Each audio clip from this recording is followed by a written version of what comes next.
Good morning. আশা করি ভগবানের আশীর্বাদে আপনারা সবাই ভালো আছেন।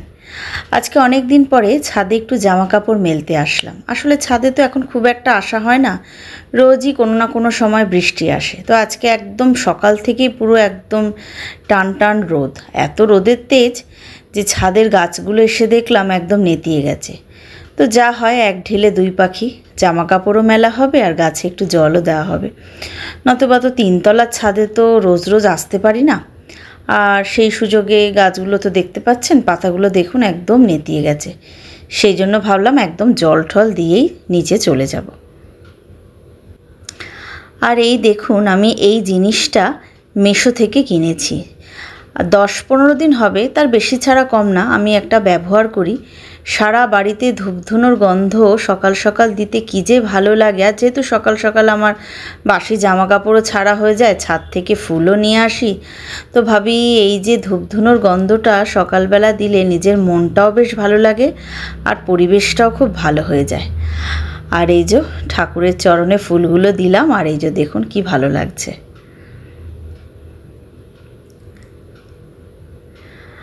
আর দেখুন, এই কুর্তিটা না আমি একটা বুটিক এক্সিবিশন থেকে কিনেছি গতকাল। এই কুর্তিটা আর এইটা 2 পিস, এটা আমি দেখিয়েছিলাম। এগুলো সব অল্টার করাতে দিয়েছি, না তো এখন যদি না দিই তাহলে আর কবে দেবো বলুন তো।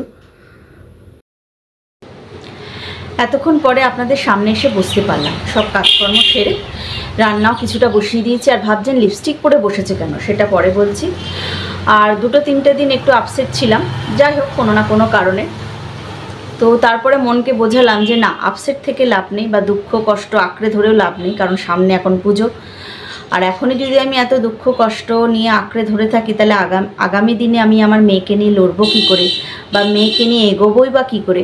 সেই সব ভেবেই নতুন পজিটিভিটি নিয়ে সকালে কিন্তু একটা নতুন ভিডিও আমি আপনাদের সঙ্গে নিয়ে শুরু করে দিয়েছি, সব ভুলে গিয়ে। যে জীবনে দেখুন দুঃখ কষ্ট অনেক কিছুই আসবে, অনেক কিছু হবে না, হওয়ার হয়েও হবে না। তো সেসব ধরে তো লাভ নেই, তো আমাদের তো সামনের দিকে এগিয়ে যেতে হবে না। তো ঠিক আছে। আর এই লিপস্টিকটা পরেছি, সেটা হচ্ছে মাম্মাআর্থের। আমি একটা লিপস্টিক অর্ডার করেছিলাম, এই যে দেখুন হাতে নিয়ে রেডি হয়েছিলাম, এই যে লিপস্টিকটা। আর ঠোঁটেও পরেছি, দেখুন ভাল লাগছে। তো নতুন জিনিস যা হয় ঠোঁটে পড়তেই হবে, কালারটাও দেখতে হবে, সেই জন্য আর মুছিনি। ভাবলাম যে ঠিক আছে, আপনাদেরকে একটু দেখানো হলো আর একটু জানাও হবে কেমন লাগছে কালারটা। আর দেখুন, অনেক দিন পরে হাতে নেল পালিশ পরেছি, প্রায় 1-1.5 মাস পর পরলাম।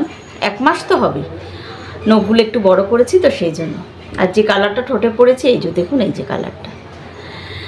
তো যাই হোক, এই সমস্ত কিছু এখন আনন্দের সময়, আনন্দের দিন আমাদের সামনের দিকে এগিয়ে আসছে মানে কি এগিয়ে এসেইছে। আজকে শনিবার, কালকে তো মহালয়। তো ঠিক আছে, আর বেশি কথা বলবো না, ঝটপট এবার রান্নাবান্নাটা সেরে তারপরে আবার কথা বলছি। আর ফট করে দেখুন আকাশটা কি কালো হয়ে এসছে।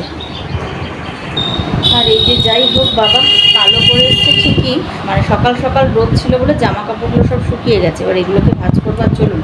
আজকে দুপুরে কি লাঞ্চ করলাম বলছি, সরি, কি রান্না করলাম সেগুলো একটু দেখিয়ে নিই।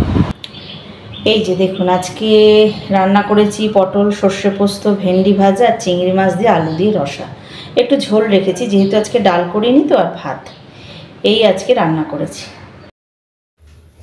আর এই দেখুন, বলতে না বলতেই বৃষ্টি শুরু হয়ে গেছে, তেমনি বিদ্যুৎ চমকাচ্ছে। কি মারাত্মক পরিমাণে বৃষ্টিটা শুরু হয়েছে দেখুন, বাপ রে বাপ। গুড ইভিনিং সবাইকে।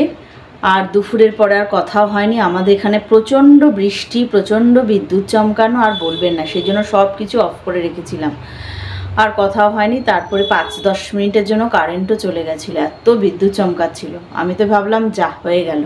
তো যাই হোক, 10 মিনিট পরে আবার কারেন্ট চলে এসেছিলো।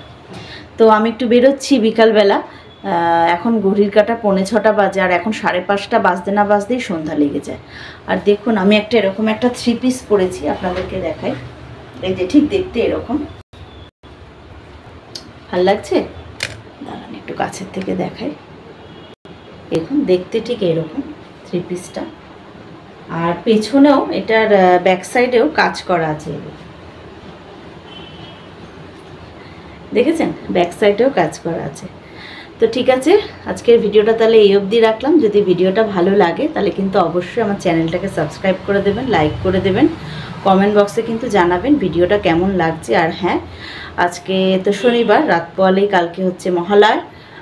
তো আগাম মহালয়ার শুভেচ্ছা সবাইকে জানিয়ে রাখলাম। সবার দিনটা ভালো কাটুক, আগামী দিনগুলোও খুব ভালো কাটুক, পুজোর দিনগুলো। সবাই ভালো থাকবেন, সুস্থ থাকবেন, হাসি খুশিতে থাকবেন।